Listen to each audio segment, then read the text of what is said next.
Namaskar viewers, hello and welcome to Sansad TV. I'm Tina Jha, you're watching Perspective. External Affairs Minister Dr. S. Jaishankar represented India at the 24th meeting of the Council of Heads of State of the Shanghai Cooperation Organization in Astana under the presidency of Kazakhstan. Delivering Prime Minister Narendra Modi's remarks at the summit, Dr. Jaishankar spoke on the need to prioritize combating terrorism, one of the original goals of the SCO. Also on enhancing connectivity, Dr. Jaishankar said, while it's essential for economic development, there should be respect for sovereignty and territorial integrity of nations, and that the SCO needs to seriously deliberate on these aspects. Once again underlining the principle of Vasudhaiva Kutumbakam, the world is one family, Dr. Jaishankar said there is need to continuously translate these sentiments into practical cooperation. Besides, on the sidelines of the summit, Dr. Jaishankar held a series of bilateral meetings with leaders of SCO countries, including with his Chinese counterpart Wang Yi. They discussed an early resolution of remaining issues in the border areas. So we'll discuss the significance of this meeting that the External Affairs Minister had with his Chinese counterpart. We'll talk about India's priorities at the SCO and the important issues taken up at the Leaders Summit this time in Kazakhstan. And for this, we are joined by two distinguished guests on this edition of Perspective. Let me begin by welcoming them on the program. Former Ambassador Veena Sikri, ma'am, thank you for your time. Welcome to Sansad TV. And we also have with us Professor Pant, Vice President, Studies and Foreign Policy, ORF. Professor, glad to have you with us on this edition of Perspective as well. In fact, let me pose the first question to you, Professor. And as I rightly said, the Foreign Minister, he read out the Prime Minister's remarks. The Prime Minister could not attend the summit this time. And it began, the statement began with India recalling its admission into the SCO in 2017 that happened under the presidency of Kazakhstan. So it's been a full cycle of presidencies. This time also Kazakhstan is holding the summit, the SCO summit, the 24th edition of the summit. So in that aspect, if I may, begin by asking you and help us and our viewers understand as well the prominence of the SCO in Indian foreign policy. Thank you, Tina, and it's always good to be here with you. It's just, in some ways, and I think this was also part of the statement that was read out on behalf of the Prime Minister, at a time when the trust deficits among major powers are rising, when the global order is in flux. Platforms like SCO have once again assumed a centrality in global politics because you have geographies which are dysfunctional, where there is a lot of turbulence, and where perhaps a coalition of countries like the SCO represents allows for the possibilities of new forms of cooperation to emerge. And therefore, when India, decided to join SCO, at that point, there were many in India who were asking this question: what is the relevance of India joining SCO? And I think today we recognize the importance of India's presence in that platform when Central Asia is becoming such a critical anchor in the way the world is evolving and the way the geopolitics is evolving.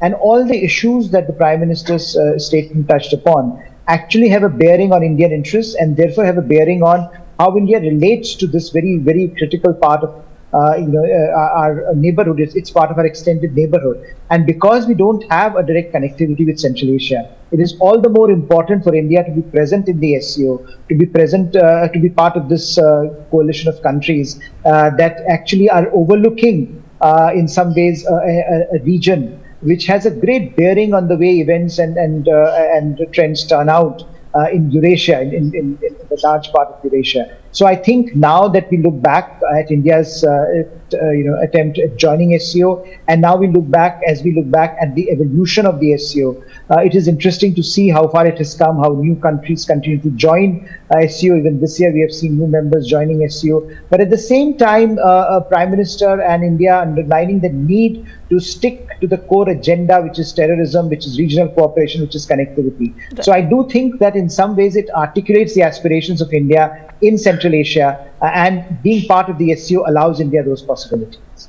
Ambassador, let me come to you, and because it's an important summit this year, the last one that India chaired in 2023, it was a virtual summit, but it was the last year of Prime Minister Modi's second term in office. This year, the summit in Kazakhstan, it comes as one of the first major events of Prime Minister Modi's third term. Do you see continuity in India's approach, in India's priorities towards SCO? Completely. I think there's been a complete continuity in India's foreign policy between Prime Minister Modi's second term and third term. And we've seen that Prime Minister Modi has already participated in the G7 summit. That was his first multilateral engagement. And now he's going to Russia very soon on a bilateral visit after a long gap. So clearly the perspectives, the priorities, the groups are the same. Coming to the SCO itself, as you said that last year, that India was the chairperson, but it was a virtual summit, number one, and number two, it was completely overshadowed by the G20 summit. So, but still, nonetheless, India's focus on our interests in the SCO remain the same, and Prime Minister Modi has spelled them out in his speech very clearly. He spelled them out always through the acronym SECURE, SECURE, with S standing for sovereignty, E for economic cooperation, C for connectivity, U for unity, R respect for sovereignty and territorial integrity, and E for environmental protection. Now, these are the very important aspects that India has always focused on, and terrorism is one of them, a very important aspect which was focused on in the speech read out by Foreign Minister Jaishankar today, because we know that the messaging is clearly to Pakistan when he talks about terrorism coming from beyond our borders, and that's always a big problem. And we also talked about territorial integrity, because we know that the BRI, the China-Pakistan Economic Corridor passes through Indian territory. It passes through Pakistan-occupied Jammu and Kashmir. So I think that this was also a very important aspect for us. But more than all this, I'd like to say that India's interest in the SCO, in BRICS and other organizations will continue, because, India is very interested in a multipolar world. And we are seeing that these multipolar groupings are acquiring their own importance for different aspects in each different grouping.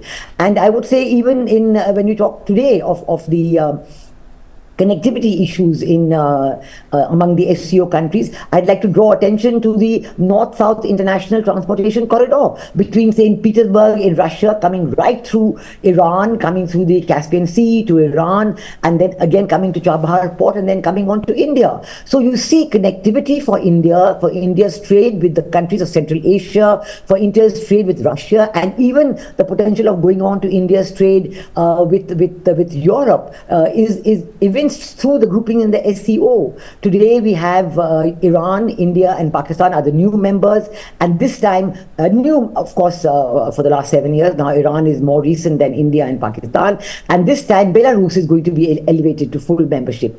In addition, you have dialogue, you have observer countries, Afghanistan and Mongolia, and you have a number of dialogue partners, 14, including countries like Saudi Arabia and UAE, and the remaining 2 Central Asian countries, Azerbaijan, Armenia, and so on. So I think that this is a very important regional grouping. It's a Eurasian regional grouping, and it can be of great benefit to India in terms of our own connectivity issues, in terms of our own interests in multipolarity, in terms of our own interest in fighting terrorism wherever it can come up as an agenda item, and focusing very strongly on the need to counter terrorism financing, need to counter supply of weapons, and need to prevent radicalization among the youth.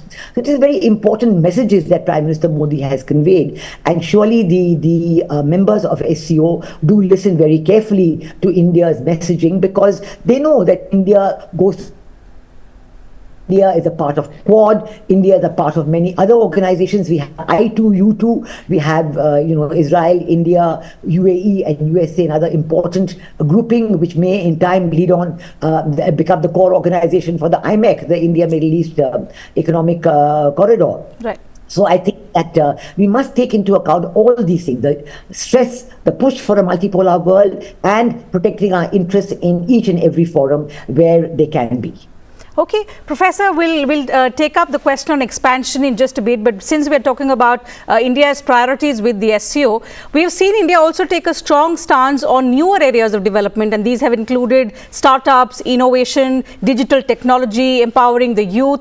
All of these aspects that India has promoted within the SCO as well. How has it resonated? What is the kind of progress that we see within the grouping as far as these newer areas of development are concerned? Yeah, actually, it is these areas where India has a great advantage over other countries. Also, as Central Asian countries look to 21st century challenges Right. and how they want to resolve those challenges and how they want to take the conversation forward.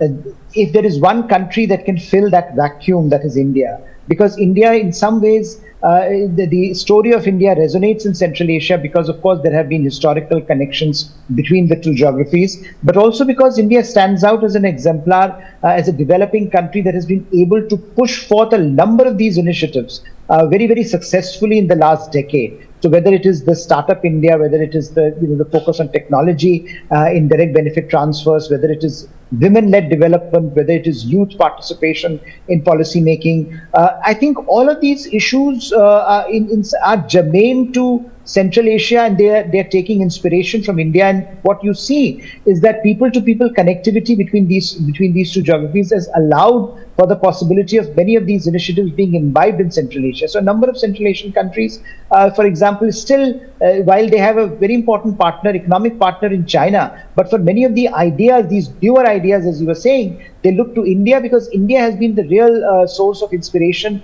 in more ways than one. The fact that India has been able to deliver so much in such a short span of time, and the fact that you have a developing country with multitude of domestic challenges is still trying to pivot on these issues in a very productive manner and doing things not only for itself but for the wider world in terms of as a provision of global public good almost. I think those issues therefore become very, very central as the Central Asian economies not only are trying to come out of their older economic frameworks, but are also looking at alternatives. So traditionally, Russia used to be the dominant player. Then China is the dominant economic player now in Central Asia. And none of the Central Asian countries actually want to put all their eggs in one basket. Right. So in that sense, also having India as a partner, especially in these critical areas, emerging areas, I think is going to be very, very central for them and also for India to spread its influence and to engage with Central Asia on today's terms.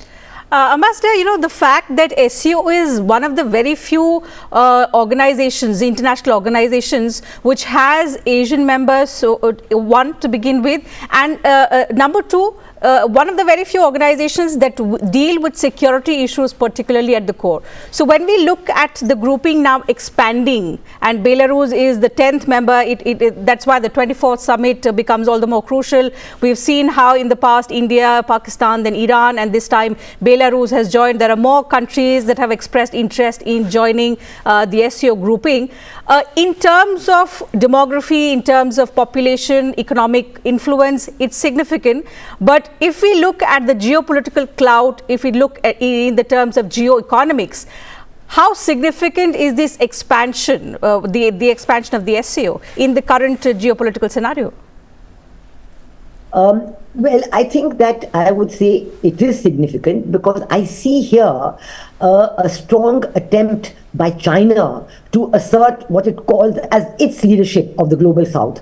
I must say that China is trying to position itself geopolitically and trying to say that they have greater leadership of the global south. You know that I would recall again the G20 summit that India hosted last year so successfully, and India pushed and successfully achieved the inclusion of the African Union as a 21st member of the G20, and that was greatly welcomed by the countries of Africa. And we saw that through the G20 leadership of India, G20 year of India's leadership as the chair, that this focus on the global south had come out very well. But I have seen after that in this current year, the last 6-8 months, China is trying to push back on this very strongly and trying to assert itself and say, no, it's we who are the leaders of the global south and every country wants to join where we are and so on. So I do see this as a geopolitical significance where China is trying to push its way and say that we are the ones who will decide. The SCO has a secretariat and China tries to play a very dominating role in SCO. But I think that, the situation in reality is quite different because we do find that many countries of the global south are in fact pushing back against cooperating with China on the BRI because of the high incidence of indebtedness, because the amount of the loans that they take are making them so indebted, and the rates of interest for these loans are so high that they very soon become unrepayable.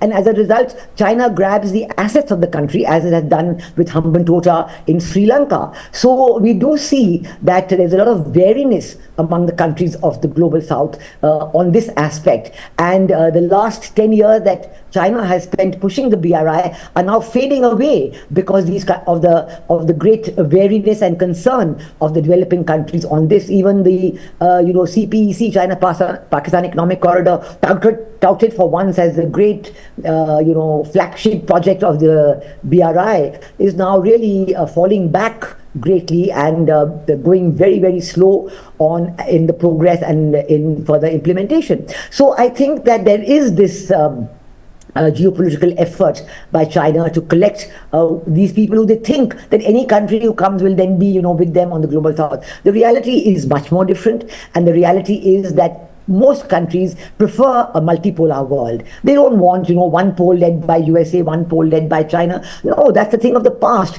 We've lived through the Cold War. We don't want another Cold War building up. We want a multipolar world where countries of all sizes and interests and groupings can assert themselves, can achieve their own national interests through these groupings, many as they are. Okay. We'll come back to the China question, and because we've seen how our foreign minister met his Chinese counterpart Wang Yi also at the summit, the kind of body language that we saw of the leaders, and then the statement that was released by both sides. So we'll come back to that in just a bit, but I'll take one question on the expansion of the SCO and the concerns arising out of it. I'll take that to Professor Pant. Professor, while India has always stood for more and more representation at the international organizations, the expansion of SCO, is there also a concern that as more and more countries join the organization, there is a fear that the original objective, the focus of the grouping might get diluted? And because we have two dominant powers within the grouping as well? See, there are two things, Tina. One, institutions and platforms have to really, if they have to retain their relevance, they have to evolve. So I think in some ways, if SCO does not respond to the needs of its times, it might become redundant. Mm-hmm. So I think having newer partners, newer actors within it helps SCO keep its relevance alive, keep its, continue to be an organization that can respond to the emerging challenges of 21st century. But I think where you are right is that, and I think you also saw that a slight underscoring of that point by the Prime Minister in his statement as well, where he said that, look, original objective for which it was created, that was terrorism, that focus we should not deviate from. Right. And I do think that that's a very important point to make, to underline again and again, that as SCO or any other platform for that matter expands, the original mandate for which these organizations were created that mandate should not get diluted, because at times there is a danger that if you have new entrants coming in, they will come with their own baggage, come with their own set of assessments, with their own priorities, and they might not be in sync with the core agenda of the SCO as it was constructed at the inception. So I do think that there is something to worry about here as the platform expands. But as of now, of course,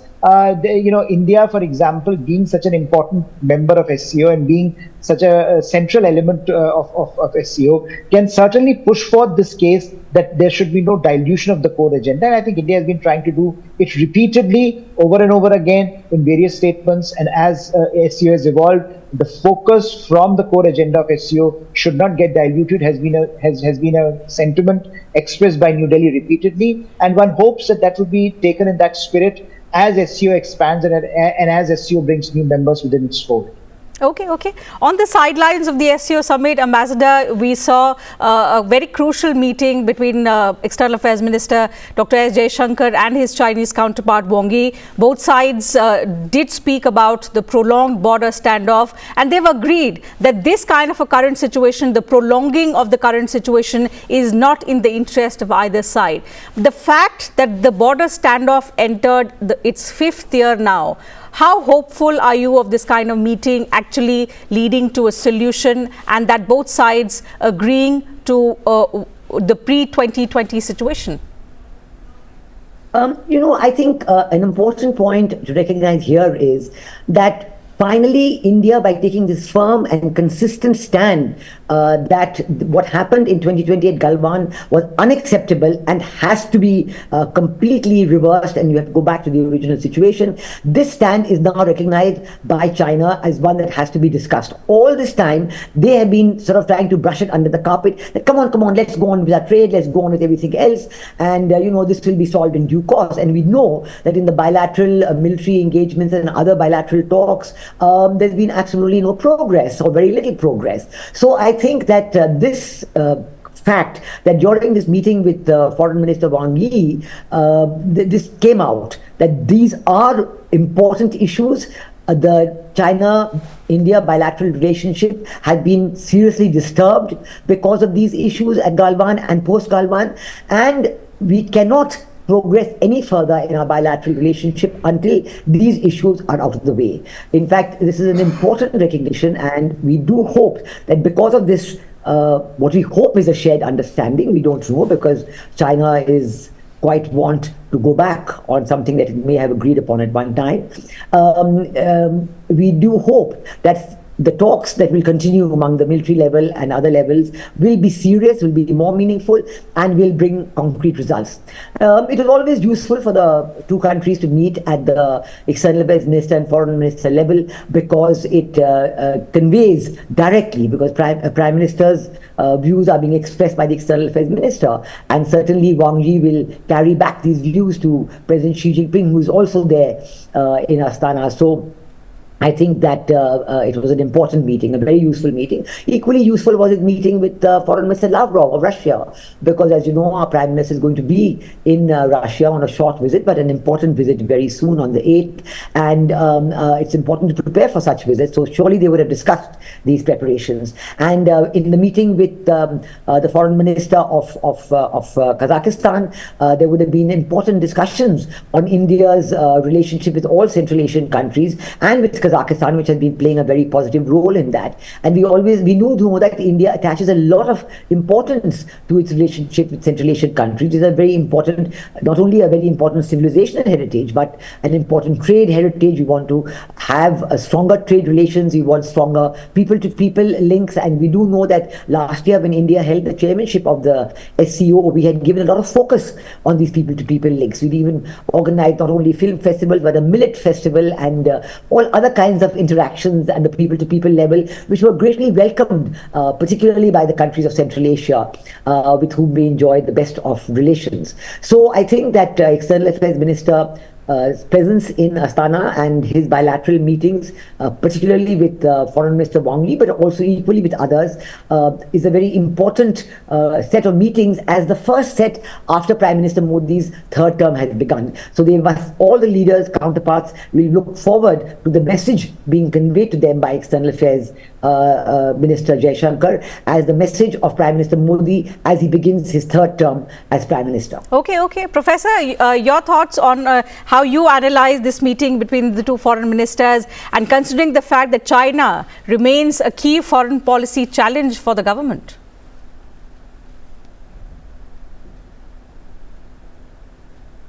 I think you had mentioned at the very beginning that there is a great degree of continuity, and Mr. Sikri was also pointing it out. I think there is also continuity in the sense that the most important challenge continues to be China, and I think in that sense there is hardly anything that is going to change. And I think the meetings that have happened between Indian and Chinese counterparts also underscore that while India remains committed to dialogue, India also remains committed to the core fundamental interests that it has projected through this process, which is that it would not entertain a wider normalization of the relationship if the border dispute remains unresolved and unaddressed. And I think towards that whatever we see coming out is very clear that India is pushing its case ever so strongly and consistently across multiple engagements that India has had with Beijing and with other with Chinese counterparts.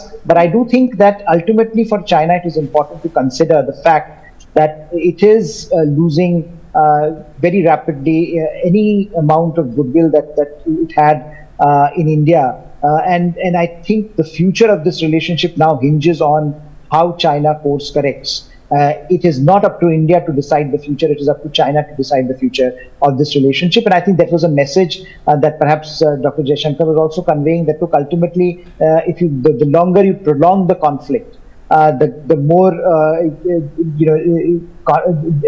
the divergences that you create between the two do not help the process of normalization. It does not help the wider relationship. It does not help the wider Asian security architecture. And of course, as China and India both want to be constructive partners of Central Asia, it also does not help Central Asia. So in that sense, I think India and Chinese engagement is the divergences between the two, the conflict between the two is also creating a lot of turmoil in other parts of the world, where I think a lot of the countries, say in the global south, want both these countries to work proactively. And as I think was being discussed earlier, you cannot have competition for leadership in a region, in a space where leadership is actually needed. So I think China should and hopefully will rethink what it is doing with regard to India.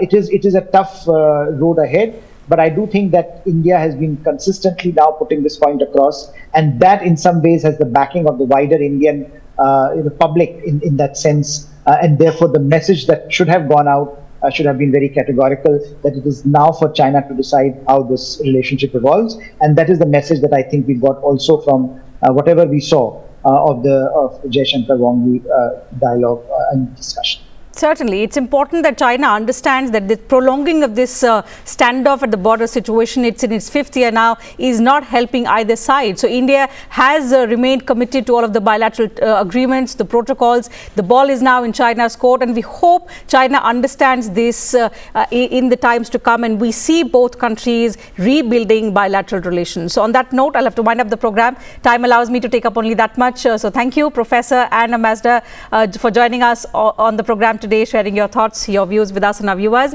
And to you viewers, thank you very much for your time as well. I'll see you same time tomorrow now. Take good care of yourselves. Keep watching Sansad TV.